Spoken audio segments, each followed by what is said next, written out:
Hello student, welcome in my class. Student, आज की class में हम दी गई धनात्मक पदों की अनंत श्रेणी के अभिसरण की जांच करना सीखेंगे।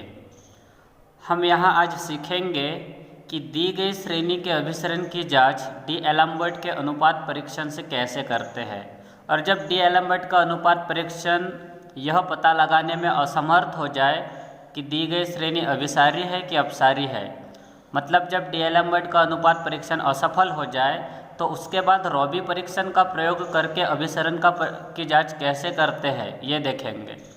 और साथ में हम ये भी देखेंगे कि अगर रॉबी परीक्षण भी असफल हो जाए, मतलब रॉबी परीक्षण भी यह बताने में असफल हो जाए कि दी गई श्रेणी अभिसारी है कि अपसारी है, तब हम रॉबी परीक्षण के असफल होने पर डी मॉर्गन एंड बर्ट्रांड परीक्षण का प्रयोग कैसे करेंगे ये भी आज के इस वीडियो में हम सीखेंगे। तो चलो स्टार्ट करते हैं। इसके लिए हमने यहाँ एक प्रश्न लिख दिया है और इस प्रश्न में हमें दी गई इस श्रेणी के अभिसरण का परीक्षण करना है। तो सबसे पहले हम दी गई श्रेणी को समेशन UN के इक्वल लिख देंगे। श्रेणी का पहला पद A/B प्लस दूसरा पद लिखते हैं,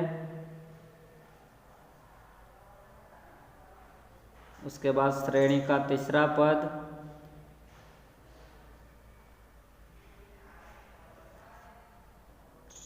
ये तीसरा पद भी लिख दिए हमने। और इस प्रकार इस श्रेणी में इस प्रकार के अनंत पद शामिल होंगे। सबसे पहले हम इस श्रेणी का nवां पद UN प्राप्त कर लेंगे। श्रेणी का nवां पद UN इक्वल्स टू, अच्छा, UN प्राप्त करने के लिए हमें इस दी गई श्रेणी का निरीक्षण करना होगा और हमें nवें पद का अनुमान लगाना पड़ेगा कि क्या हो सकता है nवें पद में। देखो यहाँ पर ये श्रेणी का पहला पद है। इस पहले पद में अंश और हर में एक एक गुणनखंड आए हुए हैं। दूसरे पद में अंश में 2 गुणनखंड है, हर में 2 गुणनखंड। तीसरे पद में अंश में 3 गुणनखंड है, हर में 3 गुणनखंड। तो इसी प्रकार nवें पद में अंश में भी n गुणनखंड हो गए, हर में भी n गुणनखंड, क्योंकि पहले पद में 1 गुणनखंड है, दूसरे में 2, तीसरे में 3 गुणनखंड, तो nवें में n गुणनखंड हो गए। अब हम देख रहे हैं कि प्रत्येक अगले पद में पिछले पद के गुणनखंड सम्मिलित है। जैसे ये दूसरे पद में पहले पद वाले गुणनखंड सम्मिलित है, तीसरे में दूसरे पद के भी गुणनखंड सम्मिलित है। तो इसी प्रकार जब हम श्रेणी का nवां पद लिखेंगे तो उस nवें पद में nवें पद के पहले के सभी गुणनखंड सम्मिलित हो गए। इसका मतलब श्रेणी के nवें पद में ये प्रारंभिक गुणनखंड A+1, A+2 भी हो गए और टोटल nवें पद में n गुणनखंड हो गए। हमने शुरुआती 3 गुणनखंड लिख दिए हैं nवें पद के। अब यहाँ हम डायरेक्ट डैश करके nवां गुणनखंड लिख देंगे। यहाँ पहले गुणनखंड में A आया है, दूसरे गुणनखंड में A+1, तीसरे में A+2 है। तो nवां जो गुणनखंड होगा उसमें क्या होगा, जैसे देखो हम देख रहे हैं कि दूसरे गुणनखंड में +1 आया, तीसरे गुणनखंड में +2, मतलब जिस क्रम का गुणनखंड है उससे एक कम प्लस में यहाँ आया है। तो उसी प्रकार ये nवें क्रम का गुणनखंड यहाँ लिखना है हमें। तो nवें क्रम के गुणनखंड में भी n से एक कम प्लस में लिखा जाएगा, A+n-1 लिखा जाएगा। n से एक कम n-1 a के साथ लिखा जाएगा प्लस में। इस प्रकार हमने UN के अंश के n गुणनखंड लिख दिए, क्योंकि UN में टोटल अंश में n गुणनखंड हो गए और हर में n गुणनखंड हो गए। अंश के n गुणनखंड लिख चुके हैं। इसी प्रकार हम हर के n गुणनखंड लिख देते हैं। ये हर के शुरुआती 3 गुणनखंड, फिर डैश करके डायरेक्ट nवां गुणनखंड लिखेंगे यहाँ हर का। जिस प्रकार अंश के गुणनखंड है उसी प्रकार हर के भी गुणनखंड है। अंश के गुणनखंड में A है, हर के गुणनखंड B के रूप में लिखे गए हैं, लेकिन गुणनखंड सेम टू सेम है। तो यहाँ पर nवां गुणनखंड भी सेम टू सेम होगा। जिस प्रकार अंश का nवां गुणनखंड है उसी प्रकार का हर का nवां गुणनखंड होगा, लेकिन A के जगह B होगा, तो इसका nवां गुणनखंड होगा B+n-1। इस प्रकार हमने श्रेणी का nवां पद UN प्राप्त कर लिया। अब हम श्रेणी का n+1वां पद UN+1 प्राप्त करेंगे। UN में un के अंश में n गुणनखंड और हर में n गुणनखंड है, तो फिर un+1 के अंश में n+1 गुणनखंड हो गए और हर में भी n+1 गुणनखंड हो गए। nवें पद में n गुणनखंड, तो n+1वें पद में n+1 गुणनखंड हो गया। तो यहाँ पर n+1वें पद के अंश के n+1 गुणनखंड लिख देते हैं। ये दूसरा गुणनखंड, ये तीसरा गुणनखंड, इसी प्रकार ये nवां गुणनखंड लिख दिया और एक गुणनखंड बढ़ा के n+1वां गुणनखंड लिखते हैं। हर गुणनखंड पिछले गुणनखंड से एक अधिक है, तो इसका बाद वाला गुणनखंड इससे एक अधिक होगा, मतलब n+1वां गुणनखंड nवें गुणनखंड से एक अधिक होगा। मतलब इसमें जब हम एक 1 को ऐड करेंगे तो हमें nवां गुणनखंड मिलेगा, n+1वां गुणनखंड मिलेगा a+n। इसी प्रकार हर में भी n+1 गुणनखंड हो गए, पहला b, दूसरा b+1, तीसरा b+2, nवां है b+n-1 और n+1वां गुणनखंड होगा b+n। इस प्रकार से हमने un+1 का भी मान यहाँ प्राप्त कर लिया। अब डीएलेम्बर्ट का परीक्षण लगाने के लिए हम un/un+1 का मान प्राप्त करेंगे। मतलब हमें un को un+1 से डिवाइड करना है, तो जब un के अपॉन में un+1 लिखेंगे तो a से लेकर a+n-1 तक के गुणनखंड un+1 के a से a+n-1 तक के इस गुणनखंड से कैंसिल हो जाएंगे, मतलब ये गुणनखंड इन गुणनखंडों से कैंसिल। उसी प्रकार b से bn+1 तक के b से b+n-1 तक के ये गुणनखंड इन गुणनखंडों से कैंसिल हो जाएंगे। फिर अंश में un के जगह 1 बचेगा और हर में इतने गुणनखंड कैंसिल हो रहे हैं, ये 2 गुणनखंड बचे रहेंगे। मतलब un+1 में a+n बचेगा और उसके अपॉन में b+n बचेगा। un को जब un+1 से डिवाइड करेंगे, मतलब un/un+1 लिखेंगे, तो इतने गुणनखंड कैंसिल हो जाएंगे। इन गुणनखंडों से इतने गुणनखंड कैंसिल हो जाएंगे और सिर्फ ये वाले गुणनखंड बचेंगे हर में और अंश में 1 बचेगा। इसे आगे लिखते हैं un/un+1 इक्वल्स टू b+n/a+n।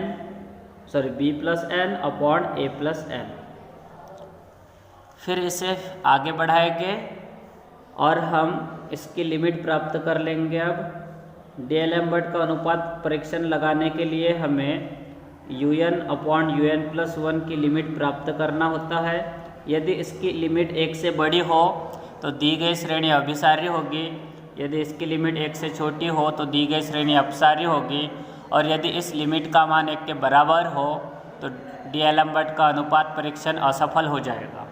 तो देखते हैं इसकी लिमिट कितनी प्राप्त होती है। हमें दोनों पक्षों की लिमिट ले रहे हैं, लेफ्ट हैंड साइड को लिमिट में लिख दिया, अब राइट हैंड साइड को भी लिमिट में लिखेंगे हम। यहाँ इसको हल करने के लिए हम अंश से n कॉमन ले रहे हैं, फिर अंश में यहाँ b/n+1 बचेगा, हर से भी n कॉमन लेते हैं तो यहाँ a/n+1 बचेगा। फिर अंश के कॉमन वाले n से हर का कॉमन वाला n कैंसिल, ये n से n कैंसिल हो जाएगा। फिर यहाँ रहेगा b/n+1 और हर में बचेगा a/n+1। n के जगह पे n की लिमिट रख देते हैं तो ये b/∞+1 होगा, अपॉन में a/∞+1। b/∞ 0 होता है, a/∞ 0 होता है, मतलब इसे हल करने पर हमें 0+1/0+1 मिलेगा।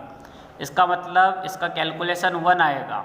un/un+1 की लिमिट यहाँ 1 प्राप्त होगी। यहाँ लिख देते हैं limit n tends to infinite un/un+1 equals to 1।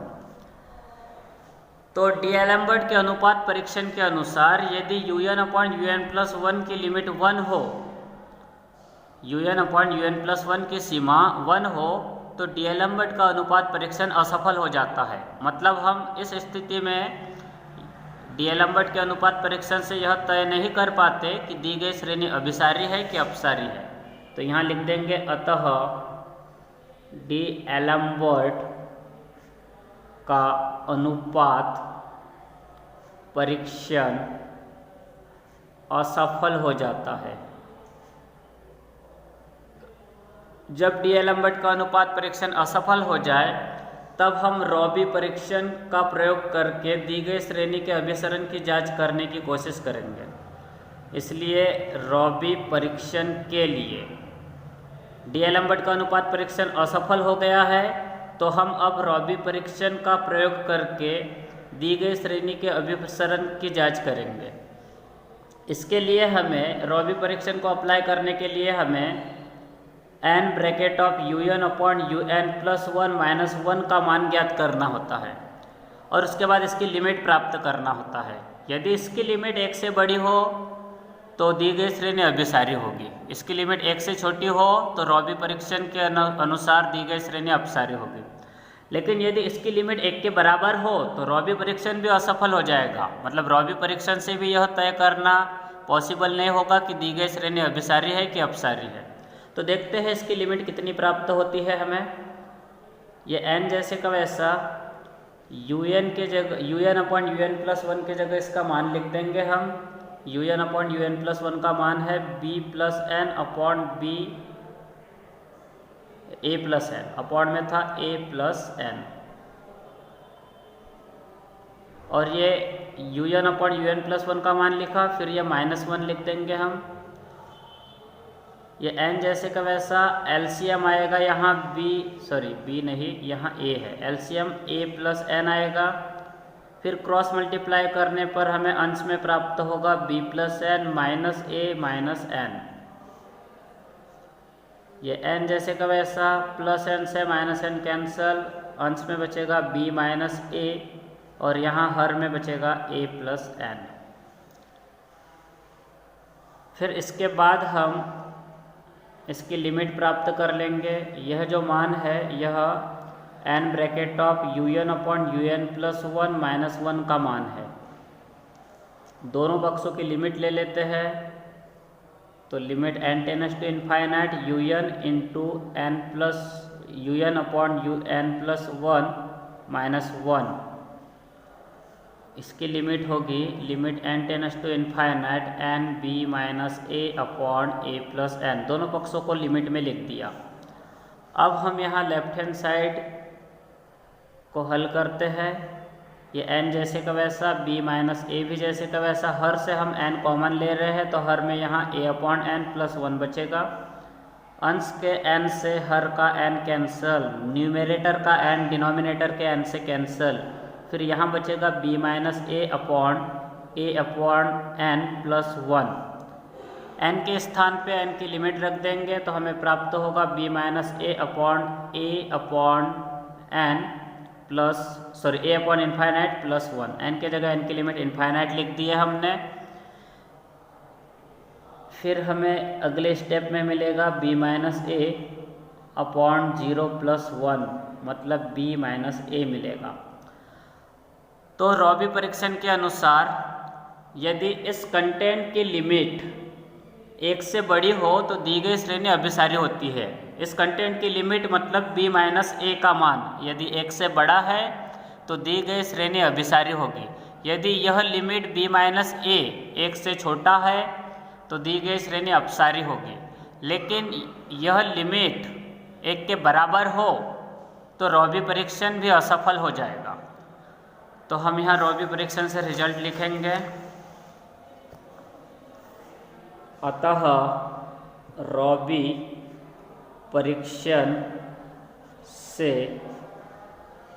दी गई श्रेणी समेशन un नंबर 1 अभिसारी होगी यदि ये जो हमें लिमिट मिली है b माइनस a, यह लिमिट 1 से बड़ी हो, अर्थात b is greater than a plus 1 हो। ये माइनस a को इधर लेके आए तो प्लस a हो जाएगा, मतलब लेफ्ट हैंड साइड में a plus 1, right hand side में b बचेगा।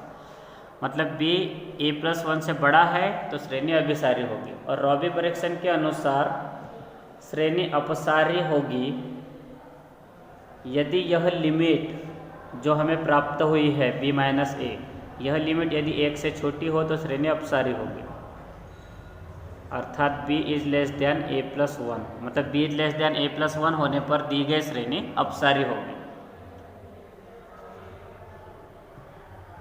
रॉबी परीक्षण असफल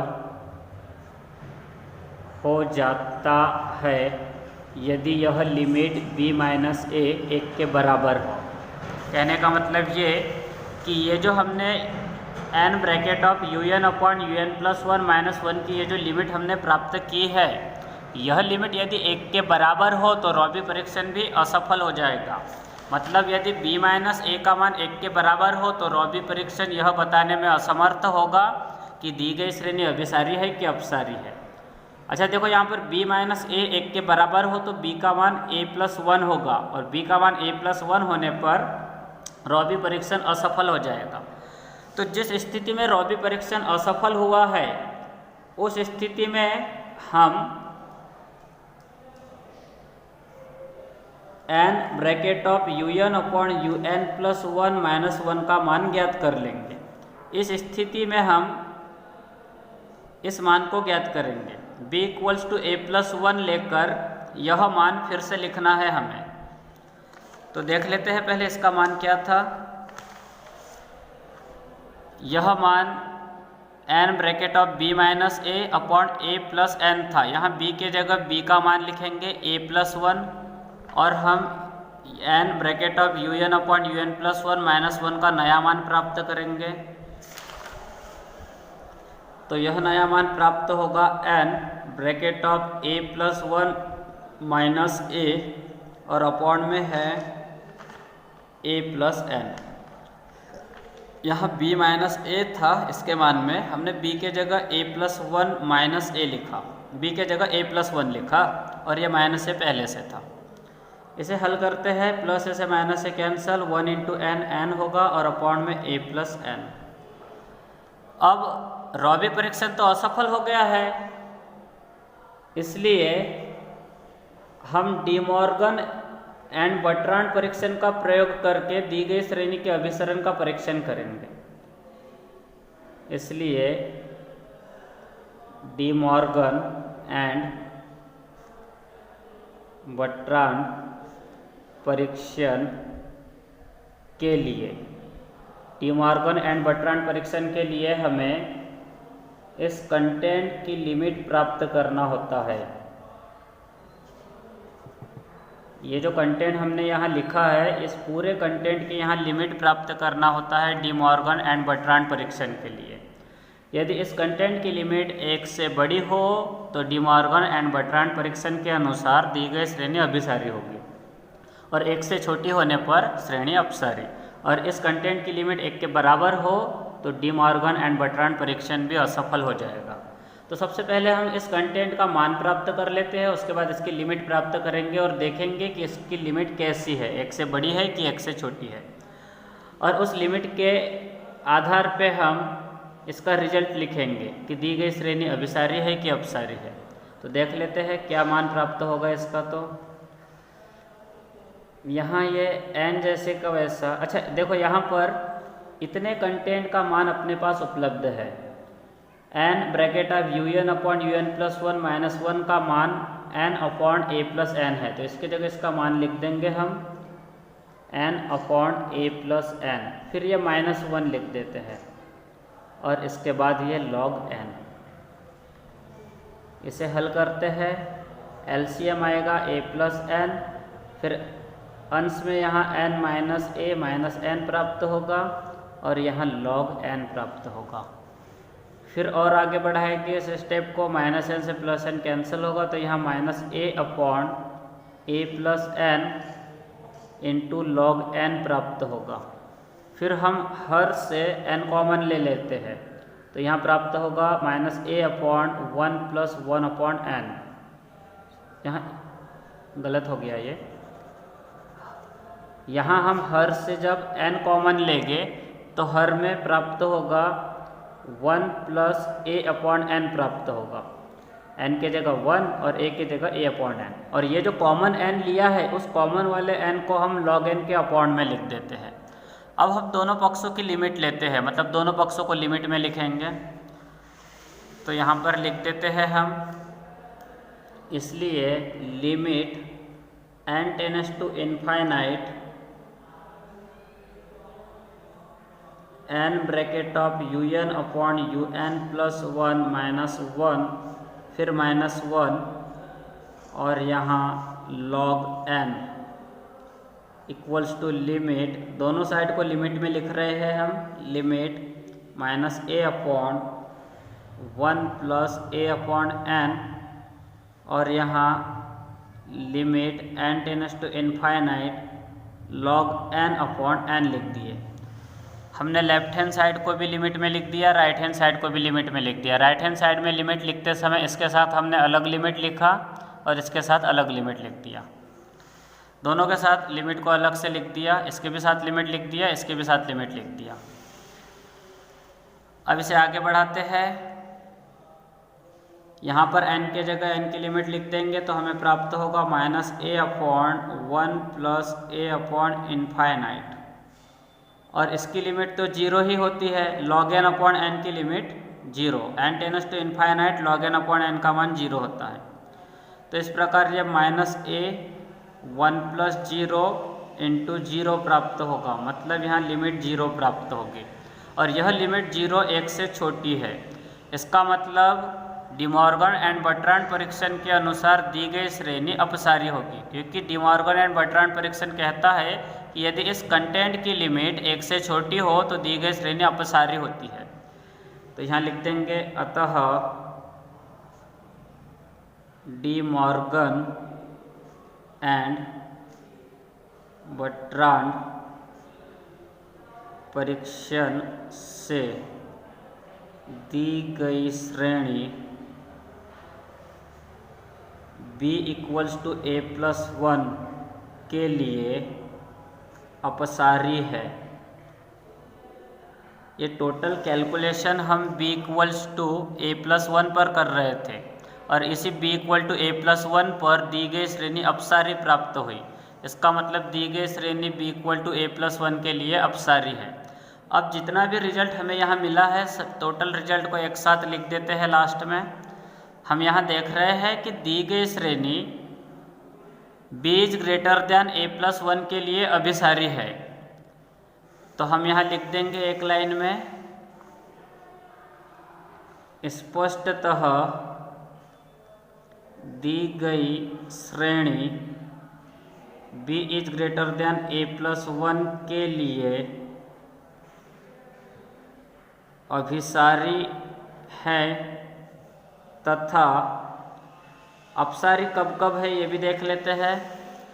दी गई श्रेणी b is less than a plus 1 के लिए अपसारी है, साथ में दी गई श्रेणी b equal to a plus 1 के लिए भी अपसारी है। मतलब दी गई श्रेणी b is less than a plus 1 के लिए भी अपसारी है और b equal to a plus 1 के लिए भी अपसारी है। मतलब दी गई श्रेणी b इज लेस दैन और इक्वल टू a प्लस 1 के लिए अपसारी है। इस प्रकार दी गई श्रेणी के अभिसरण का परीक्षण करने के लिए डी-एलम्बर्ट, रॉबी और डी मॉर्गन एंड बर्ट्रांड परीक्षण का प्रयोग किया जाता है।